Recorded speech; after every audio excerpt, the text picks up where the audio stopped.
بسم اللہ الرحمن الرحیم۔ سانپ اور مور جنت سے آئے ہوئے جانور ہیں۔ جنت میں گھومنے پھرنے اور کھانے پینے کو بہت کچھ تھا، لیکن جنت میں اکیلے اور تنہا ہونے کی وجہ سے حضرت آدم علیہ السلام اداس رہتے، تو اللہ تعالیٰ نے حضرت آدم علیہ السلام کی بائیں پسلی سے حضرت بی بی حوا کو پیدا کیا، اور یوں حضرت آدم علیہ السلام اور حضرت بی بی حوا کا ساتھ پا کر خوش ہو گئے، اور وہ دونوں جنت میں خوش رہنے لگے۔ اللہ تعالیٰ نے ان سے کہا کہ تم دونوں جنت میں جو چاہو کھاؤ پیو، گھومو پھرو، لیکن خبردار اس درخت کے قریب مت جانا اور نہ ہی اس کا کوئی پھل کھانا۔ اگر تم نے ایسا کیا تو تم ظالموں میں سے ہو جاؤ گے۔ سانپ اور مور بھی اس وقت جنت میں رہتے تھے اور دونوں جنت سے باہر آیا جایا کرتے تھے۔ اس وقت سانپ کے پیر بھی تھے اور سانپ کے منہ سے ابرک کی بہت اچھی خوشبو آتی تھی، اور مور آج جتنا بھی خوبصورت ہے اس سے بھی کہیں زیادہ خوبصورت ہوا کرتا تھا۔ جب وہ جنت میں رہتا تھا تب مور کے پاؤں بھی بہت زیادہ خوبصورت تھے۔ ایک دن جب وہ دونوں جنت کے باہر آئے تو ان کی ملاقات شیطان سے ہوئی۔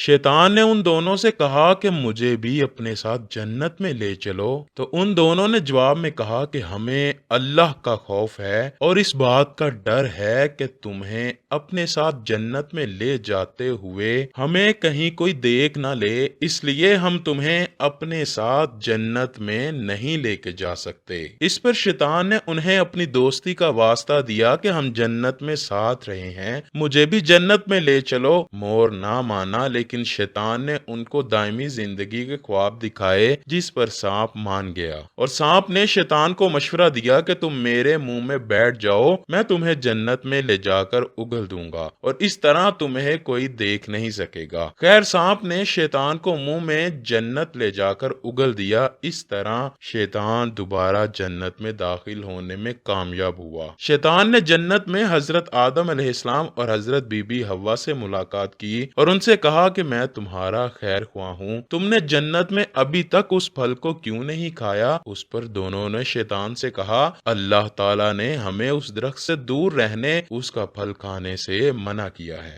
اس لیے ہم نے ابھی تک اس کو نہیں کھایا اور نہ ہی کھائیں گے۔ جب حضرت آدم علیہ السلام سو گئے تو شیطان حضرت اما حوا کے پاس آیا اور انہیں بہکانے لگا کہ اللہ تعالیٰ نے تمہیں پھل کھانے سے اس لیے منع کیا کہ کہیں وہ پھل کھانے کے بعد تم نہ مرنے والے بن جاؤ اور ہمیشہ کے لیے جنت میں رہنے لگو۔ حضرت بی بی حوا نے شیطان کے بہکاوے میں آ کر اس درخت کا پھل کھا لیا۔ حضرت آدم علیہ السلام سو کر اٹھ گئے تو حضرت بی بی حوا نے انہیں بھی اس درخت کا پھل کھانے پہ مجبور کیا اور وہ پھل حضرت آدم علیہ السلام کو بھی کھلا دیا۔ جیسے ہی ان دونوں نے اس درخت کا پھل کھایا تو ان کا جنت کا لباس اتر گیا۔ تبھی اللہ تعالیٰ نے ان دونوں سے کہا کہ میں نے تمہیں اس درخت کے پاس جانے سے اور اس کا پھل کھانے سے اس لیے منع کیا تھا، لیکن تم دونوں نے میری بات نہ مان کر اور اس درخت کا پھل کھا کر اپنی جان پر بہت ظلم کیا ہے۔ تبھی حضرت آدم علیہ السلام اور حضرت بی بی حوا کو اپنی غلطی کا احساس ہو گیا اور انہوں نے اللہ تعالیٰ سے غلطی کی معافی مانگی۔ اللہ نے انہیں معاف فرما دیا اور ان دونوں کو جنت سے نکال کر زمین پر بھیج دیا اور فرمایا کہ زمین پر ایک خاص وقت تک تمہارا ٹھکانہ ہے